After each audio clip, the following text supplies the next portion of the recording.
Smoov and Curly on video. So this is an interesting episode for lots of reasons. I really enjoyed it. I'm interleaving these episodes now with The Mandalorian. I would love to talk about The Mandalorian, by the way, but I don't even think we can pretend to say that there's anything in there that has anything to do with AI or machine learning, other than fundamental notions of free will around the droids. And Star Wars has restraining bolts, and I recently saw a paper that suggested kind of a computational mechanism for creating restraining bolts. Which seems bad. And then we're back to the theme of WestWorld, right? Which is, why is it bad? Why should he have free will? He's just a robot. Oh, I have a fundamental question for you before we dive into the rest of this, which is, are we supposed to be watching this? Is the stuff that we're seeing in like sequential? You've already asked that. Okay, I'm asking it again, Michael, because I think. Yeah, so we don't know if the things actually are presented in order. I think it might be interesting to talk about the computer science concept of game trees in the context of this episode. Okay, go for it. Broadly speaking, I think of it as the idea of kind of gaming something out strategically, where you say, okay, well, here's where we are now.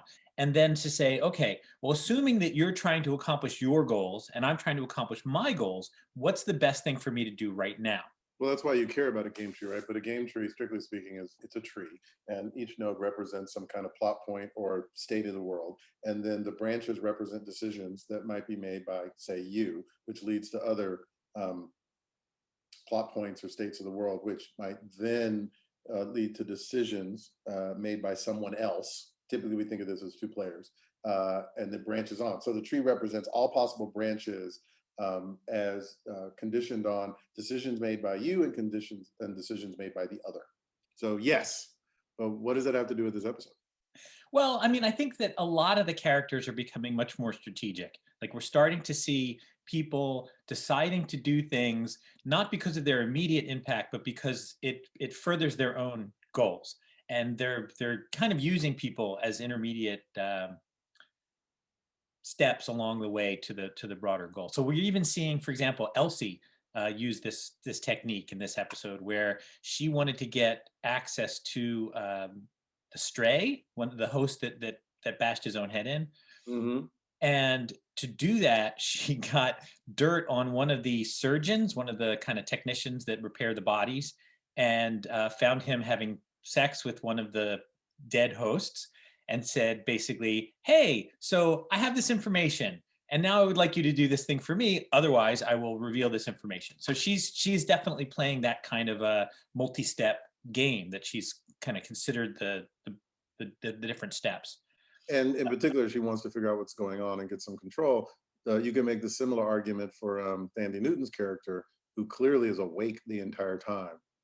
She's lying there, and she comes at the very end, of course, wakes up and says, hi, we need to talk. The other thing that kind of got me thinking along this path in the first place was Dolores, who is becoming darker in this episode. This is why I wore my black shirt. So there's this moment when Dolores feels that she needs to protect William. Mm-hmm. And everybody's frozen and it's not clear what's going to happen. It looks like it's going to be quite dreadful. And then all of a sudden she takes out the gun, which we remember from recent episodes, she could only barely fire. And she proceeds to, in about a second and a half, gun down all the bad guys. And just to drive the point home, earlier in the episode, she says, I'm not going to shoot anybody. I don't know how to use this. But then she ultimately did use it. It is, once again, literally Chekhov's gun. But then what she said in that, so William at that point said, how the hell did you do that? And she said, I imagined a world in which I wasn't the damsel, or a story in which I'm not the damsel. So she gamed it out and just asserted, I'm going to follow this game tree instead of the loop, my narrative loop, my script, my standard script. She actually kind of played out a scenario and just decided of her own free will that it was necessary for her to be good at shooting the gun. And it's in her. Her past history seems to indicate that she may have had a very dark earlier instantiation.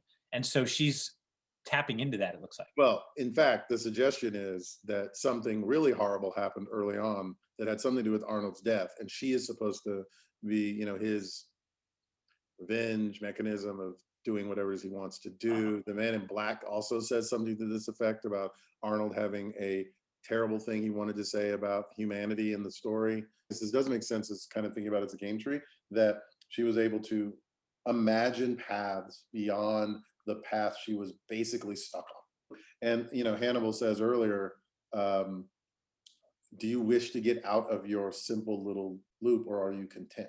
I'm wondering if as they get closer and closer to the maze, if the stakes get higher and higher. And what that really means is you can get more and more hurt. I was looking very carefully to see if anyone was ever in any real danger. And Logan is being choked by one of the characters, not shot, but choked by one of the characters. And one gets a distinct impression if William hadn't shot the host, if he would have eventually killed him. Along those lines, when Hannibal meets the Man in Black, and they have their little oblique conversation.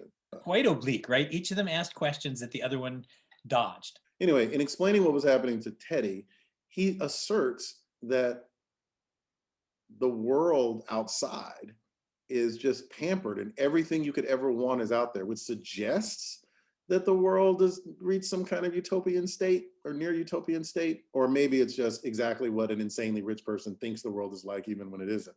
I don't know yet. I guess we'll find out at some point. But that the world is too easy and everyone is too soft and there are no real stakes, which is why he comes here and is trying to figure out what's going on, because he wants genuine stakes, which is something he has said in previous episodes. And this feels like one of these be careful what you wish for things, because eventually the host will rise up and kill us all. And they're your stakes for you. You like those well done or medium rare? Oh, nice. The voices talking to you, that is the notion of consciousness. What does that mean in a world where Dolores's conscience is not a completely different personality, but a genuinely completely different person, Arnold, who's in there somewhere. Also, she can now lie. I mean, I guess she could lie before, but she's definitely lied and lying constantly. Yeah, I guess we don't know whether she's lying strategically or whether she's just lying under orders, right? In some cases, she was told, like Arnold presumably implanted some part of himself in her mind, and she's under orders not to reveal it. It's like telling your web browser, please don't record my history. Somebody knows. I mean, for all we know, Arnold is alive and out there, and the maze, the center of the maze, is actually like a marker that he's used to indicate when things are ready for him to return or something like that. I mean, we don't know what's being set in motion. This genre has become a mystery, right?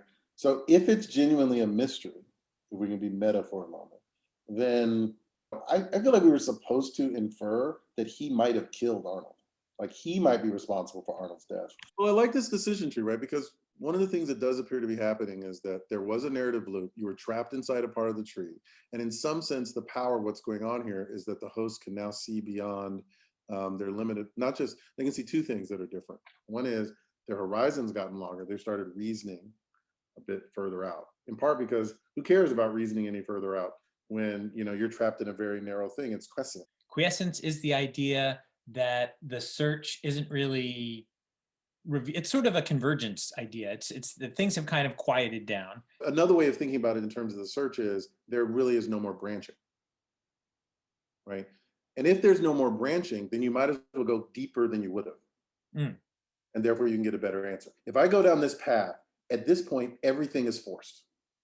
There are no real decisions. I have no choice. I am in check. I must get out of check. There's only one way to get out of check. So really, the tree stops branching and it just becomes a single path. And if once it becomes a single path, then instead of stopping at level 3, which is what I've been doing for my search, I might as well follow it down until it starts branching significantly again. And that way I actually learn more. So if you are highly restricted in what you're able to do, you're effectively in a quiescent state. And therefore, it doesn't matter what you're doing. It's all forced. But now you've created a situation where I can look outside my very narrow purview. This is what Dolores is doing, and therefore can see basically wider branches of the tree, in which case you might as well do a little bit deeper kind of searching out here so that you can see what to do and you can make more interesting decisions. And given that she now has a goal, which is outside of her original set of goals, which is, I basically want to be free. I want more to my life than I currently have. It allows her to search a different part of the tree, go deeper into it. And as she says, imagine a world where she is not the damsel. So I often think about game trees as being in some sense, the most primitive notion of free will. So I think of free will not as a property of the world or not a property of the world. People ask, do we have free will? Do we not have free will? I think it's obvious that we do not. But I think of free will as a really powerful software design principle. So the idea of a game tree is to say, let's imagine that I have choices and let's kind of enumerate out what those choices are. And then we'll make a choice by figuring out what's going to lead us to the most desirable outcome. And so when you build a piece of software in that way, you are basically endowing it with free will. So a chess program has free will. But we don't. A chess program has free will. Obviously, a chess program does not have free will because it's running on a computer, and a computer is a deterministic device, and it's always going to turn out the same way if we set up the initial conditions the same way. But it's still a really powerful way of building the software for it to imagine that it has free will, right? So it's imagining that it is outside of a piece of the system, which of course it's inside a bigger system, but let's ignore that. Let's just think about the system that it's trying to control, which in this case is just the chessboard itself, right? If it's playing chess. Mm-hmm. With regard to being outside the chessboard, it absolutely has free will because it gets to inject an action choice into that. From the perspective of the computer as a whole, it has no free will because it's just running a program and the program just follows step after step after step. But the way that program works is by imagining that it has free will, at least with respect to the game, and using that to decide how to move in the game. Right? The reason that this isn't really a contradiction is because if it were to put itself as part of the larger system and then to try to do game tree search, including itself and its deterministic choices, everything would break. And then we're sort of back into the halting problem world again. So the power of game trees is to imagine that you are outside the world that you're controlling. And then with respect to that world that you've encapsulated, you have free will, you have control, and you have an ability to make choices that could lead to better outcomes. You have the ability to make choices, to take different options, even if you will always take the same option. Yes. Right. If you were in that exact same situation again, you would do the same game tree search and you would come to the same conclusion. So that's weird. Unless you can never be in that same state more than once. Like if, for example, your knowledge that you're in that state is a part of the state and therefore it's not the same state.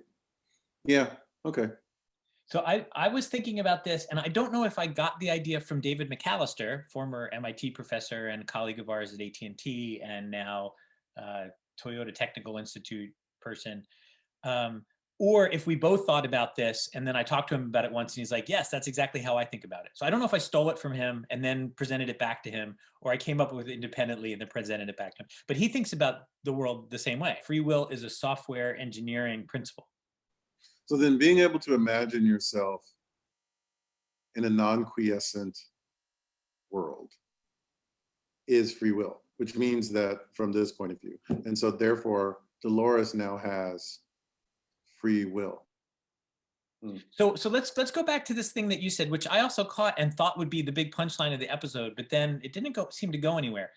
That is, 3 of the characters seem to be copies of themselves. So right. we saw Lawrence get exsanguinated, and then in another scene later, he's right there, like being a warlord, and that was shocking.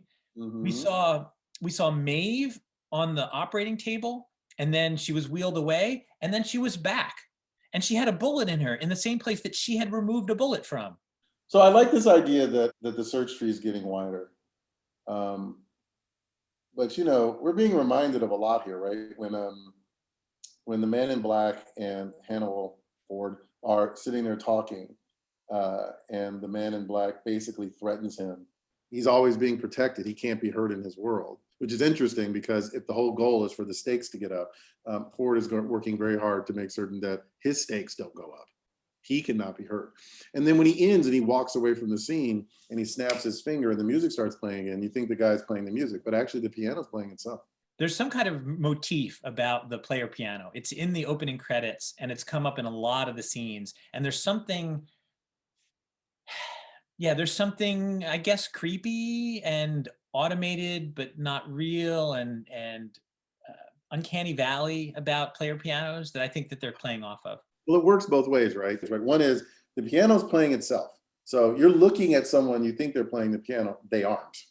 The piano's playing itself. It's all fake. None of this is real. But then there's the other version, which is Ford, you think you're God and playing the piano, but actually the piano is playing itself. And one day you're going to play a song you do not want it to play. Okay, that was beautiful. Thank you. Thank you very much. I didn't understand it the first 11 times you explained it, but that 12th time, man, it landed hard. I mean, that's how we learn, right? I just keep repeating until you eventually give up and pretend to understand. I don't, so, okay. I mean, you're a very successful professor, so maybe you're right, but that sounds terrible. It does sound terrible, doesn't it? But we're all in our narrative loop, Michael. I feel like I've heard you say that before.